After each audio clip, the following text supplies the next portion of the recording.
बिल्कुल पूरा RSS pattern, पूरा आरएसएस पैटर्न पर सरकार चल रही है। तो आप ओबीसी एसटी एससी पर बैक से, कोर्ट से, चारों तरफ से हमला हो रहा है, कभी क्रिमिलेयर पर हमला हो रहा है। तो ये छोटी बात नहीं है। बिना आईएम के परीक्षा दिए 31 लोग बनेंगे सीनियर अफसर। इस तरह के लगातार हमले के बावजूद चिराग जी से आग्रह करेंगे, नीतीश जी से, कि अविलंब इस पर निर्णय लीजिए, सरकार को या तो वापस करवाइए। अच्छा एक बात बताइए, मेरा गुंडा गुंडा तेरा गुंडा महात्मा गांधी, सुभाष चंद्र बोस। नमस्कार, मैं हूं देवांशु, आप देख रहे हैं न्यूज़ फॉर नेशन। यूपीएससी में लेटरल एंट्री को लेकर बिहार में सियासी संग्राम जो है वो छिड़ा हुआ है। लालू प्रसाद यादव खूब भड़के हैं और उन्होंने कहा है कि ये नागपुरिया मॉडल है। तो चिराग पासवान जो कि एनडीए का अहम हिस्सा है वो भी इससे नाखुश हैं। इस वक्त हमारे साथ बात करने के लिए पूर्णिया के सांसद पप्पू यादव जी होंगे। आप कैसे देखते हैं इस मुद्दे को, सही है या? हाँ सही। 2005 में, फिर 2010 में महागठबंधन की सरकार इसको खत्म कर दी थी। यह बड़े बड़े नेता, बड़े पैसे वाले पूंजीपति और जो कमज़ोर पड़ने वाले लोग हैं, जिसको सारी सुविधा प्राप्त है, उनके लिए इन्होंने आरक्षण को भी खत्म करने का प्रयास किया।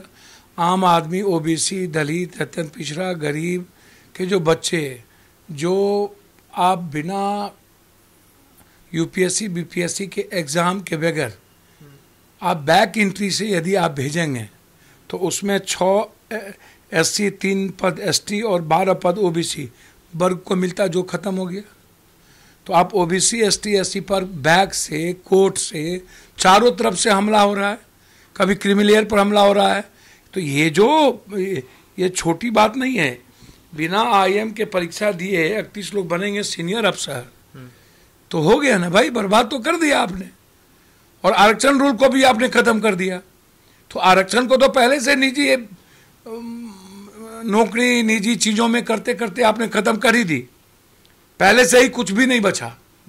और अब यदि आप लेटरल एंट्री के बजाय यूपीएससी परीक्षा द्वारा भेजे गए होते तो आप समझिए ना, इसमें तो साफ है कि ये दरवाजे घुस, आरक्षण नहीं, परीक्षा नहीं, सीधे ज्वाइंट सेक्रेटरी। तो ये विरोध ही नहीं होना चाहिए। और जब आप सरकार, नीतीश बाबू, चिराग जी, बाजी जी, चंद्रा बाबू नायडू के द्वारा सरकार है, तो मुझे लगता है कि इस तरह के लगातार हमले के बावजूद चिराग जी से आग्रह करेंगे, नीतीश जी से, कि अविलंब इस पर निर्णय लीजिए, सरकार को या तो वापस करवाइए, अन्यथा ये घातक सिद्ध होता जा रहा है। आने वाले समय में एसटी एससी ओबीसी को समाप्त कर देगी यह सरकार, ये मैं आपको बता दूं। बीते दिनों पटना आर्ट कॉलेज के एक प्रोफेसर साहब मुझे मिले थे। वो कह रहे थे कि केंद्र सरकार जो है वो साजिशन और धीरे धीरे ही सही आरक्षण को पूरी तरीके से समाप्त कर रही है। तो क्या ये जो स्टेप बाय स्टेप जो चल रहा है, क्या इसी दिशा में बढ़ रहा है? बिल्कुल बिल्कुल पूरा आरएसएस पैटर्न, पूरा आरएसएस पैटर्न पर सरकार चल रही है। और एसटी एससी के एजुकेशन को, सामाजिक, आर्थिक, राजनीतिक भागीदारी को समाप्त करने के लिए पूरी ताकत लगा चुकी है, पूरी। और इसके लिए गोलबंद होने की जरूरत है हर कीमत पर। एक सवाल है, बिहार में जिस तरीके से लगातार लॉ एंड ऑर्डर की सिचुएशन खराब हो गई है और लगातार आरजेडी की तरफ से जो है वो विपक्ष की तरफ से क्राइम बुलेटिन जारी किया जाता है, तो सत्ता पक्ष की तरफ से ये कहा जाता है कि वो किस दल से ताल्लुक रखते हैं, पहले ये बताइए।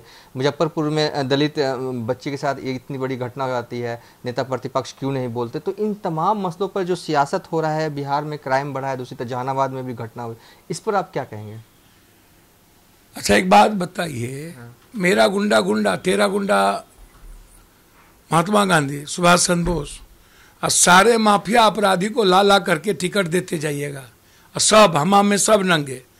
2 साल आप साथ में थे, 2 साल बाद आप ये राजनीति करने के फेर में आप बिहार के 14 करोड़ जनता को क्यों पीस रहे हैं, अकाय बर्बाद कर रहे हैं?